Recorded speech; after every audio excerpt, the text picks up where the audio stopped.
Hi, and welcome to the I T'd Myself podcast. My name is Matthew Miniman, and this is episode 96. What can the Lagerlunda rail accident teach us about power users? So imagine this. You're attempting to ride a train in Sweden from one station to another. And during this train ride, you run into another train. Your train collides with another train. You know, because this is 1875 and you're taking a train, there's really not much on this train. Then they aren't moving too fast. They're moving fairly slow. But what ends up happening during this train crash, 9 people die and there are 3 injured. And it's just 2 trains have collided head on. And, understandably, because trains are expensive and because people, have died, people want to find a solution. They want to find a reason for why this happened. And so a bunch of people are investigated and a bunch of inquiries are launched. And the train driver, the guy running the train, turns out that he had an eye test a week before. Unfortunately, he was one of the people who died, so he couldn't testify anything. But before he died, he had gone to an ophthalmologist. And when he went to that ophthalmologist, the ophthalmologist identified him as having something called colorblindness. And before this point, colorblindness was more of a curiosity. It didn't really have too big of an impact, it seems, in the real world. It was noted, but nobody really paid much mind to it. But because the ophthalmologist identified him as having colorblindness, the entirety of the world kind of viewed colorblindness as something to avoid. And so what ended up happening later on, a little bit later on down the road, not much later on, as it turns out, is that military standards across the world started requiring that people enlisting or becoming officers in the military must have, if not perfect color vision, must not have any sort of color deficiencies, which is what colorblindness is. And so to bring down, kind of what this means for a lot of folks is that colorblindness can prevent you from holding positions in the military. It can also prevent you from holding positions in certain other aspects, where color sight is important. Things like flying planes. One of the things that we find out with color blindness is that it's difficult to see colors at a distance. And so, when you are flying an aircraft and you're trying to tell enemies and friends or friendlies apart from one another, you kind of need the ability to see the colors that are displayed either on your screen or down below. And so not being able to do this appropriately or quickly or as fast as somebody else, really puts a damper on your ability to do your job. Now, there isn't an outright ban in the military for color for those folks who have color deficiencies, but they can't hold certain positions. So you can't be a pilot. You can't fly any sort of aircraft. You really don't have the ability to do things like be on the front lines because you have issues with seeing color, so you can't necessarily tell who's a friendly and who's not. And so some of the other things that were found out as the military sort of evolved and war kind of spread across the world. In World War II, one of the things that was found out is that colorblind people could actually not necessarily penetrate camouflage, but camouflage was less effective to people with colorblindness than it was to normal people. And that's because, honestly, it's really weird. Different colors of khaki stand out much more than other colors to colorblind people. And so the colorblind people can identify certain types of camouflage greater than the normal people. It is sort of a myth or an issue that they could see through camouflage. It's not that they can see through camouflage, it's just that the camouflage stands out. And so these types of things, this is, people there's a benefit. There can be a benefit to being colorblind. And that's kind of what the thought process is, why are people colorblind? Well, color people people who are colorblind or who have color deficiencies, they are that way because it's a genetic deformity that's attached to the X chromosome. And what this means is that if you have color deficiencies, it's actually an issue with your eyes. And specifically, the way that our eyes trap color is by the way your eyes track color and light and sight is that there are things called rods and cones in your eyes. And color blindness is a deficiency or deformation of the rods and or cones in your eyes, and it causes specific types of sight changes based on what has been done to the rods and cones. And so specifically inside of your sight, rods detect light and dark. So they're the contrast of your vision. They can see light and they can see dark. And if you have a deformity in your rods, it can be very difficult for you to tell shades from one another.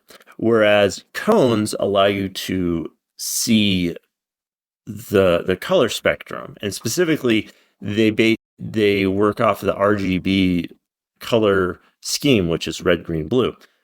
And your rods and cones, if your cones have a deformation, you can have difficulty telling the difference between red and green or green and blue or whatever. And it's because the way that the deformation happens that the cones that are responsible for seeing red can also see blue, or the cones that see green can also see red, things like that. And so that's what leads to the different kinds of color blindness, which in reality, there are several different kinds of color blindness or color deficiencies. And those color blindness types can be known as deuteranomaly, protanomaly, protanopia, deuteranopia, tritanomaly, and tritanopia. And these are basically different types of color deficiencies that affect different types of colors and different methodologies. Whereas if you have an opia, that basically means you are unable to tell the difference between colors, meaning that your cones are translating colors across the spectrum. So your red is translating green and your green is translating blue or whatever combination it is. And your deuteranomaly is basically where you are not seeing the full range of colors. You're not picking up certain shades of red. You're not picking up certain types of red, or even that there are some red shades that your blue sensor is picking up or whatever. So that's kind of the idea behind color blindness. Now, again, color blindness as a limiter or deficiency, or I don't know what you want to call it, handicap for doing specific jobs, has been in place for quite some time. Basically, with the Lagerlunda collision in Sweden, that happened in 1875, and quickly thereafter, a lot of military organizations, the United States, the UK, Germany, France, they all adopted military standards to basically prevent colorblind folk from doing their job or from holding positions. Now, And it makes sense. You don't want somebody who can't see the red or green to hold specific positions. You definitely don't want to have somebody who's red, green colorblind in charge of defusing bombs, cut the wrong wire, blow everything up. Fuck, that'd be terrible. You know. So this is all kind of in the same scheme of, you want to make sure that the right person has the right job. Now, power users. What are power users? If you worked in technology for a while, or you've had experience with some software, you've held certain permissions or trying to do something, you might have heard the term super user.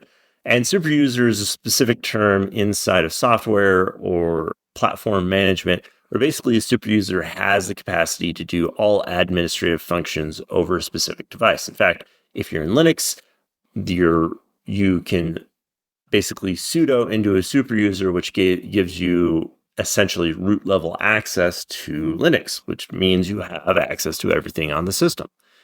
And that's what a super user is. But power user was kind of introduced in the early 2000s with the release of Windows. Yeah, late 90s, early 2000s, with the release of Windows 98, Windows Millennium Edition, and Windows 2000. And power user was a concept of, this is not a person who is quite an administrator, but they will have certain aspects or certain control over aspects of the computer more than just a regular user.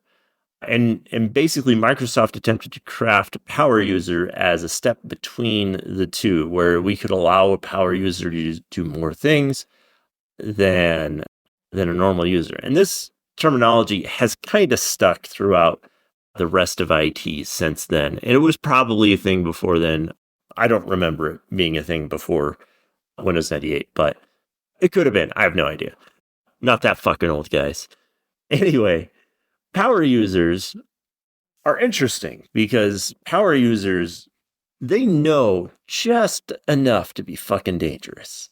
They know just enough to do certain things. Like, you want to give them, they know how to install stuff. They might know how to configure things. They might know how to edit a registry file, but they don't necessarily know what they're doing. And so, power users are interesting in the fact that they can make the job of IT easier, but they can also make it really fucking hard. I know I covered Shadow IT in a episode earlier this year, and that's where a lot of Shadow IT comes from, is these power users, because they feel like they can install things and do things that they know just enough to do what they need to do in order to make sure that stuff is installed properly and the right things are installed. But they can be really dangerous because they don't necessarily know how to tell the difference between something that is good and something that is bad, but they have the power to make those changes. And so when you run into a situation where you have a power user, you want to allow them the ability to do certain things. You do want to let them, install their own applications or help other users where there's an issue, but you don't necessarily want to give them permissions to where they have admin control over the situation, because they may make the wrong decision. They may not see the right signal on the train car, signaling the train car to stop or change track, and cause a significant issue down the road, causing a train crash and ruining things for everybody everywhere. This is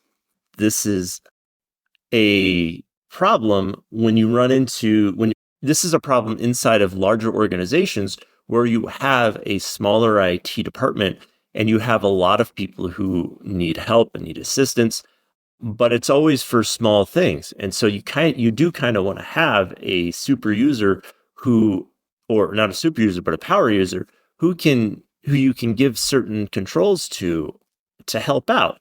And so, for larger organizations that hire and fire a lot of people, you might make an HR person a power user who can create users and add them to groups and give them certain rights and permissions. But you might want to hold them back from being able to assign permissions to specific groups or to specific to specific users. You want to make sure that their permissions are crafted down to only what they need. Principle of least privilege across the entire environment.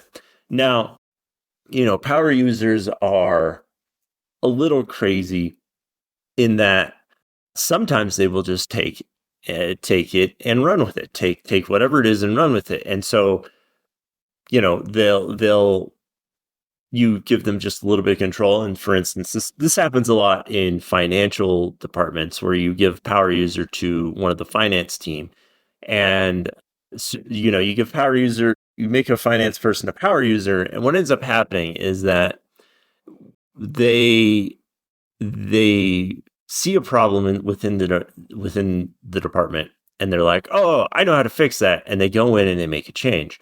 And so the most common issue when you have this in a finance department is finance, for whatever fucking reason, loves their macros. They love macros. They fucking love macros. Don't get me wrong. I think I understand why they love macros. They're the greatest macros. The macros are greatest. Beautiful macros.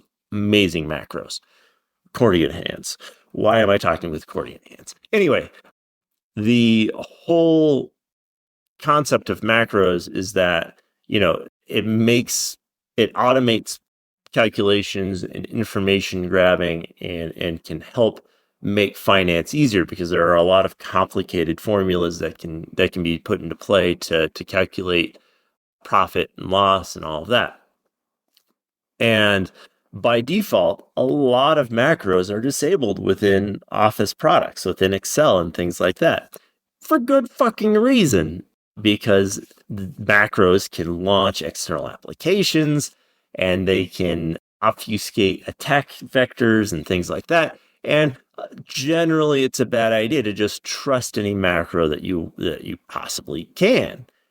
And unfortunately, if you have a finance person who's a power user who knows how to enable it, and you've given the permissions for them to do so, they can put themselves in a really dangerous position where they are now launching macros at will. And so they download a specific document thinking it's a document that they need to look at. They open it, it runs a macro on their machine, which installs malware. And now the entire company has a ransomware incident because this finance person has decided that they know that they wanted to enable these macros. They didn't see the danger. They were blind to it because they know how to do this one thing. They know how to solve this problem, and they only know how to do it one way.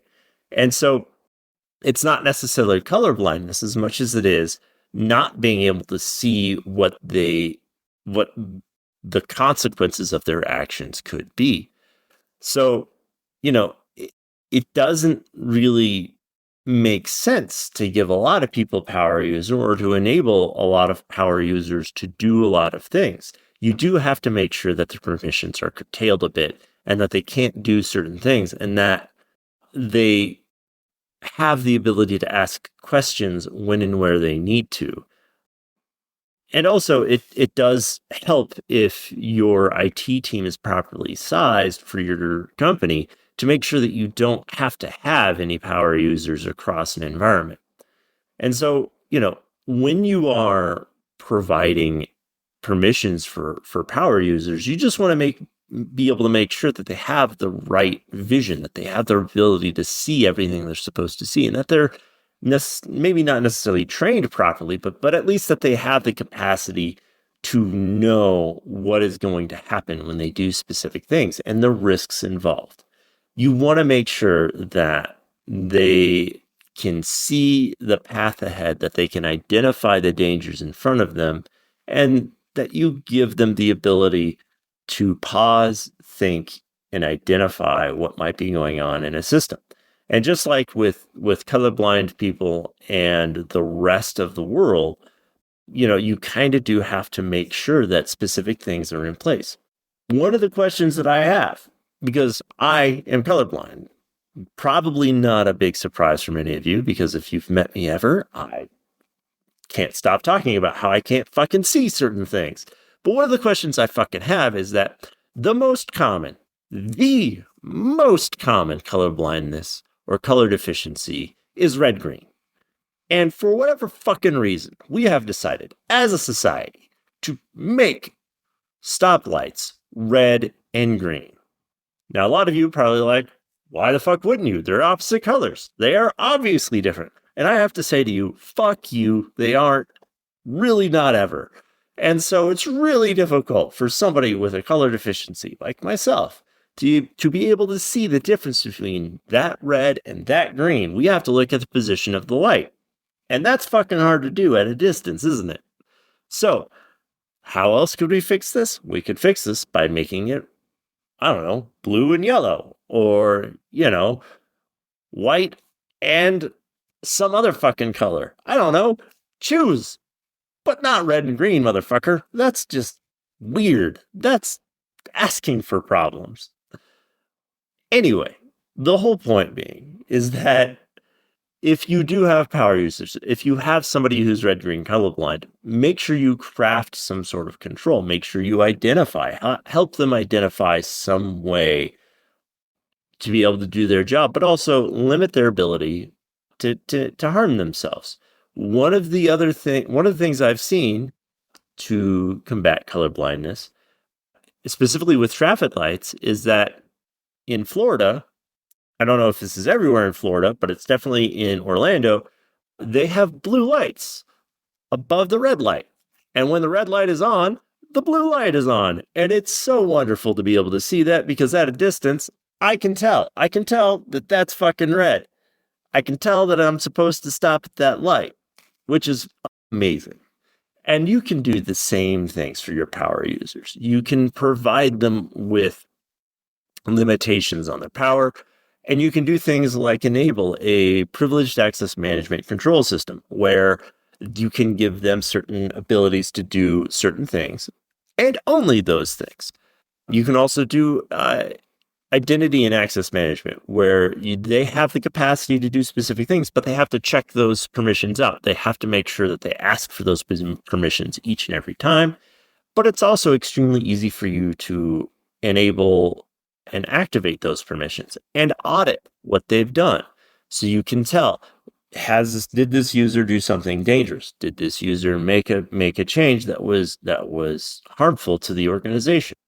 And so by implementing these controls, by making sure that power users have only the permissions that they need access to, and that you sort of limit them, you can leverage their ability, their knowledge, their want to help out, and make your job easier, instead of letting them cut the wrong wire and blow everything the fuck up. That's all I got time for today, guys. I hope you have a great day.